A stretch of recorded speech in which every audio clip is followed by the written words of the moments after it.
دیکھنے والوں کے لیے یہ کوئی انہونی بات نہیں ہوتی۔ میرا ہاتھ لاشعوری طور پر بیلٹ میں اڑتے ہوئے پسٹل سے جا لگا۔ اس پسٹل کو میں نے آج تک استعمال نہیں کیا تھا۔ یہ پسٹل مجھے پیٹرسن کے سٹور سے ملا تھا اور میں نے اسے صاف کر کے اپنے پاس رکھ لیا تھا۔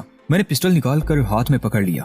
یہ پسٹل مجھے دے دو، ایک شخص نے ہاتھ میری طرف بڑھاتے ہوئے کہا۔ اس کا ہاتھ ابھی میرے پسٹل سے نہیں چھوا تھا کہ میں نے جھکائی دے کر اپنے آپ کو ان سے 3 فٹ پرے کر لیا۔ اس کے ساتھ ہی میں اچھلا اور میرا پاؤں پوری قوت سے اس کے ریوالور پر پڑا۔ ریوالور اس کے ہاتھ سے چھوٹ کر دور جا گرا۔ ایک آدمی دوبارہ ریوالور اٹھانے کے لیے لپکا، دوسرا آدمی پانسا پلٹتے دیکھ کر اپنی بیلٹ سے ریوالور نکالنے لگا اور تیسرے نے مجھے اپنے ساتھ لپٹا لیا۔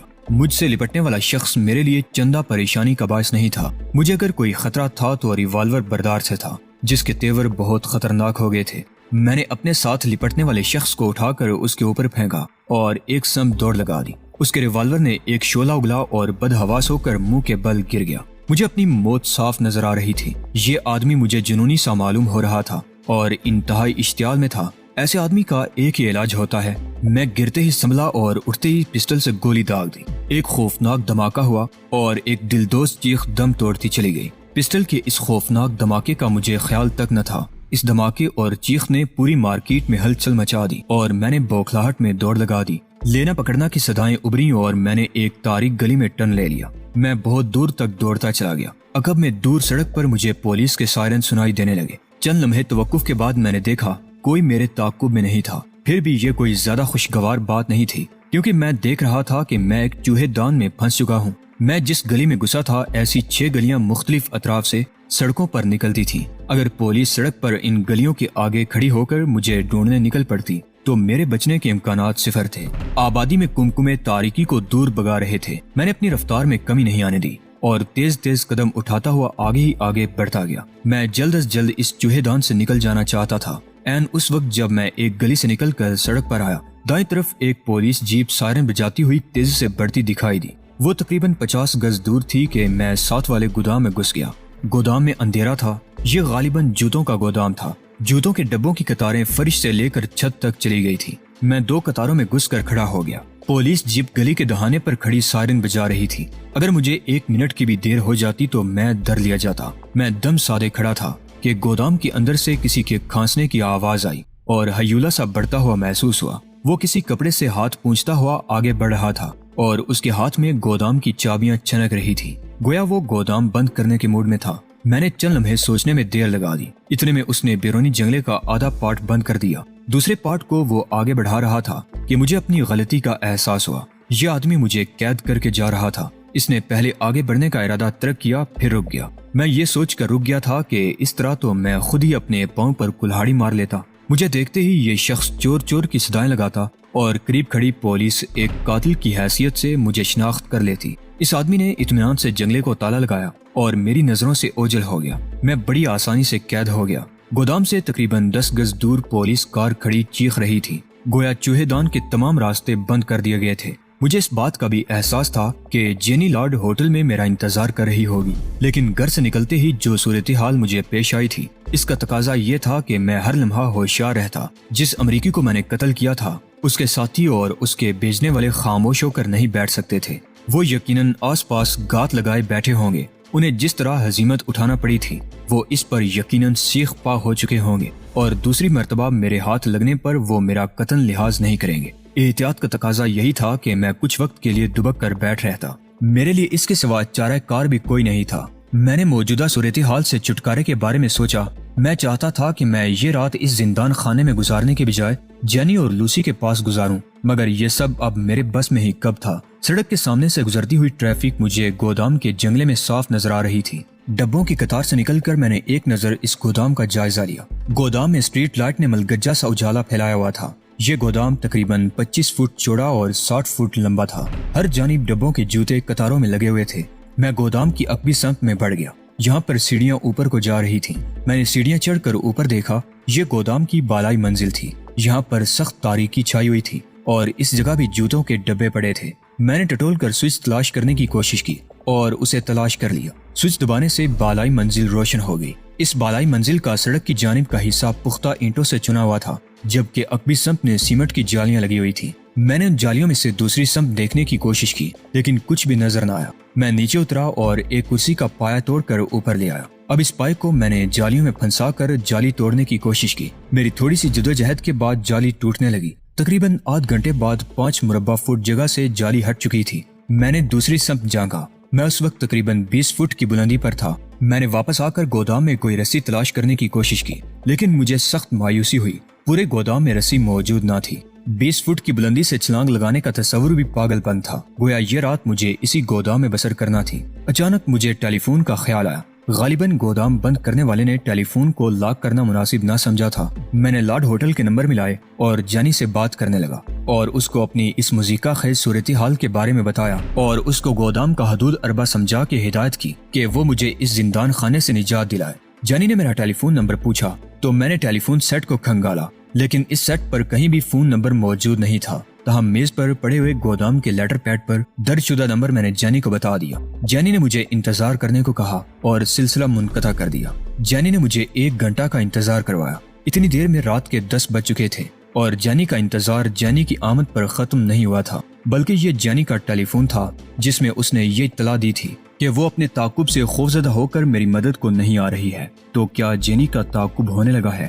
گویا اس کو بھی خطرہ لاحق ہے۔ یہ بہت برا ہوا۔ جانی کو فوراً اپنی موجودہ جگہ چھوڑ دینی چاہیے لیکن وہ جائے کہاں؟ میں یہ سب صرف سوچ ہی سکتا تھا۔ جانی کی اطلاع کے بعد مجھ پر مایوسی چھانے لگی۔ پولیس کار جا چکی تھی۔ غالباً میری تلاش کو کسی اور طریقے سے شروع کیا جانے والا تھا۔ رات 10:30 بج رہے تھے کہ میں نے بالائی منزل پر جا کر نیچے جھانکا۔ یہ اس عمارت کا عقبی حصہ تھا۔ بیرونی دیوار گودام کی دیوار سے 7 فٹ پرے تھی اور تقریباً 10 فٹ بلند تھی۔ اگر یہ دیوار بھی 20 فٹ بلند ہوتی تو میں اس دیوار پر چڑھنے کی کوشش کرتا لیکن اب 10 فٹ کی بلندی پر سے دیوار کے اوپری سرے پر چھلانگ لگانا اور اس پر ٹک جانا ناممکن تھا۔ اچانک میرے ذہن میں یہ بات آئی کہ میں گودام اور بیرونی دیوار کے درمیان 7 فٹ کی بلندی کو جوتوں کے ڈبوں سے کم کر سکتا ہوں۔ اس کے بعد مجھے 10 فٹ کی بلندی سے چھلانگ لگانے پر زیادہ خطرہ مول نہیں لینا پڑے گا۔ خیال آتے ہی میں نے جوتوں کے 2 ڈبے نیچے پھینکے اور رد عمل کا انتظار کرنے لگا لیکن کوئی رد عمل پیدا نہ ہوا۔ میں نے سر گھما کر اوپر دیکھا۔ یہ عمارت بہت اوپر تک چلی گئی تھی۔ غالباً 20-25 منزلہ عمارت تھی۔ ہر 20 فٹ کے فاصلے پر ایسی ہی سیمنٹ کی جالیاں لگی ہوئی تھیں۔ کچھ جالیاں تاریک تھیں اور کچھ روشن نظر آ رہی تھیں۔ چونکہ تمام جالیاں درست حالت میں تھیں لہٰذا اس جانب سے مجھے کوئی خطرہ نہیں تھا۔ میں نے ایک ایک کر کے جوتوں کے ڈبے نیچے پھینکنے شروع کر دیے۔ بالائی منزل صاف ہونے پر میں نچلے حصے کو صاف کرنے لگا۔ نچلی تہہ بلند ہو رہی تھی۔ دونوں جانب ڈھلان سی بنتی جا رہی تھی۔ 11:30 بج رہے تھے کہ میں نے خدا کا نام لے کر چھلانگ لگا دی۔ میری چھلانگ کی لمبائی 10 فٹ تھی۔ میں گتے کے ڈبوں پر گرا۔ اگرچہ ڈبوں کے کونے مجھے تکلیف پہنچانے سے باز نہ آئے لیکن تکلیف اتنی زیادہ نہیں تھی کہ میں آسانی سے برداشت نہ کر سکتا۔ ڈبوں پر گرتے ہی میں پھسلا اور بقیہ 10 فٹ کا فاصلہ بھی طے کر لیا۔ اب میں گودام سے باہر تھا۔ بائیں طرف دیوار مجھے صاف نظر آ رہی تھی اسی لیے میں نے بائیں طرف کی بجائے پھسلنے کے لیے دائیں طرف والی ڈلوان کا انتخاب کیا تھا۔ زمین بوس ہوتے ہی میں اٹھا اور تیزی سے چلنے لگا۔ بلندی کے ساتھ ساتھ چوڑائی میں بھی یہ عمارت بہت بڑی تھی۔ اس جانب دیوار نہیں تھی بلکہ میں کونے میں پہنچ کر دائیں طرف گھوم سکتا تھا۔ میں داہنے طرف گھوما تو مجھ پر یہ انکشاف ہوا کہ میں اس وقت عمارت کے صدر دروازے کے پاس تھا۔ یہ صدر دروازہ اوپری منزل کے لیے تھا جبکہ گراؤنڈ فلور پر تمام گوداموں کے دروازے سڑک کی طرف کھلتے تھے۔ صدر دروازے سے مجھے کوئی سروکار نہ تھا۔ میں نے دروازہ کراس کیا اور سڑک پر آ گیا۔ رات چونکہ ابھی ابتدائی مراحل میں تھی اس لیے ٹریفک کے بہاؤ میں کوئی فرق نہیں پڑا تھا بلکہ کافی تعداد میں لوگ ادھر سے ادھر پیدل بھی آ جا رہے تھے۔ میں نے سوچا کہ مجھے واپس پیٹرسن کے پاس جانا چاہیے لیکن اس میں 2 چیزیں تھیں۔ اول تو یہ کہ مجھے جانی سے وہ بات معلوم کرنا تھی جو وہ مجھے بتانا چاہتی تھی اور دوم یہ کہ حالات اس قدر بگڑ چکے تھے کہ میں پیٹرسن پر زیادہ انحصار نہیں کر سکتا تھا۔ پیٹرسن اب میرے لیے عضو معطل ہو کر رہ گیا تھا۔ غالباً اس سے تمام اختیارات چھین لیے گئے تھے۔ یہی وجہ تھی کہ غنڈے دیدہ دلیری سے اس کی رہائش گاہ کی نگرانی کر رہے تھے اور چند ایک نے رہائش گاہ میں گھس کر میرے کمرے کی تلاشی بھی لے ڈالی تھی لیکن جینی کے پاس جانا بھی خطرے سے خالی نہ تھا۔ جینی کی بقول اس کی نگرانی ہو رہی تھی گویا اس کے کمرے میں گھسنا بھی دانش مندی کے زمرے میں شامل نہیں تھا۔ تمام باتوں سے قطع نظر مجھے اس وقت بھوک ستا رہی تھی۔ میں ڈرائیور کو ایک دور دراز ہوٹل کا پتہ دے کر ٹیکسی کی عقبی نشست سے ٹیک لگا دی۔ ہوٹل میں اس وقت کافی رش تھا۔ لوگ کھانے کھا رہے تھے۔ زیادہ تعداد ان لوگوں کی تھی جو بے وقت کھانا کھانے کے عادی تھے۔ کم تنخواہ پانے والے جز وقتی کارکن بھی کافی تھے۔ میں حال میں ادھر ادھر نظر دوڑا رہا تھا۔ ایک دم بری طرح چونک اٹھا۔ مجھ سے 4 میزیں چھوڑ کر وہ سر جھکائے بیٹھا تھا۔ یہ لندن میں جمال کا دستے راست جارج تھا۔ یہ وہی جارج تھا جس کے ریستوران کو عبد الجبار نے آگ لگا دی تھی۔ نیو یارک میں اس کی موجودگی خالی از علت نہ تھی۔ ہو سکتا ہے جمال اور دیگر لوگوں کو بھی پیٹرسن کو بے بس پا کر میرے عقب میں آنا پڑا اور ان لوگوں نے میدان صاف دیکھ کر امریکہ کا رخ کیا۔ اگر عبد الجبار لندن میں ہی رہتا تو ان لوگوں کو بل سے نکلنے کا ہرگز موقع نہ دیتا۔ میں انہی سوچوں میں گم تھا کہ یکدم ہال میں داخل ہونے والے شخص کو دیکھتے ہی میرا رواں رواں سلگ اٹھا۔ یہ عارف جمال تھا۔ میرے جی میں آئی کہ ایک دھماکہ ہال میں بھی کر دوں، لیکن اس میں مصلحت نہیں تھی۔ عارف جمال سیدھا جارج کلیمسٹ کی طرف بڑھا اور اس کے کان میں کچھ کہا اور دونوں اٹھ کر ہال کی سیڑھیاں چڑھنے لگے۔ مجھے یہ سمجھنے میں دیر نہ لگی کہ یہ لوگ اسی ہوٹل میں ٹھہرے ہوئے ہیں۔ ان لوگوں کو وہاں دیکھ کر میری بھوک اڑ گئی۔ آپ خوردونوش کی اشیاء میں سے کن کن چیزوں پر اپنے حسن انتخاب کی نظر اتفاق ڈالیں گے جناب؟ ویٹر نے مینیو لسٹ میرے آگے پھیلاتے ہوئے کہا۔ میں نے نظر اٹھا کر اپنے سامنے کھڑے بظاہر گودی سے نظر آنے والے شخص کو بغور دیکھا۔ اس کا آرڈر لینے کا انداز کیا خوب تھا۔ تم پڑھے لکھے ہو؟ جی ہاں، کچھ۔ وہ جبڑے بیچ کر باتیں کر رہا تھا، ایسے میں اس کے جبڑوں کی ہڈیاں باہر کو نکلی ہوئی تھیں۔ مجھے ایک ساتھی کا انتظار ہے، اسے آ لینے دو۔ تم نے جس شائستگی کا مظاہرہ کیا ہے اس سے میں بہت خوش ہوا ہوں اور چاہتا ہوں کہ تمہیں ایک بہت بڑا انعام دوں۔ بہت بڑا انعام؟ ہاں، تقریباً $500۔ 500 اکٹھے $500۔ وہ ہنکو کی طرح میرا جائزہ لیتا ہوا حق لایا۔ کیا تم یہ انعام قبول نہیں کرو گے؟ میرا خیال ہے ایسا کرنے میں کوئی قباحت نہیں ہے۔ وہ کنکیوں سے ساتھ والی میز پر سرو کرنے والے ویٹروں کی طرف دیکھتا ہوا بولا۔ آپ سے گزارش ہے کہ ذرا آہستہ بولیں۔ اس نے ساتھ ہی حسب عادت اپنے جبڑے بیچ لیے۔ کیا تمہیں کوئی خوف ہے؟ یہ لوگ دوسروں سے بہت جلتے ہیں۔ اس نے دوسرے ویٹر کی طرف دیکھتے ہوئے کہا۔ انعام حاصل کرنے سے پہلے تمہیں میرا ایک معمولی سا کام کرنا ہوگا۔ کیا؟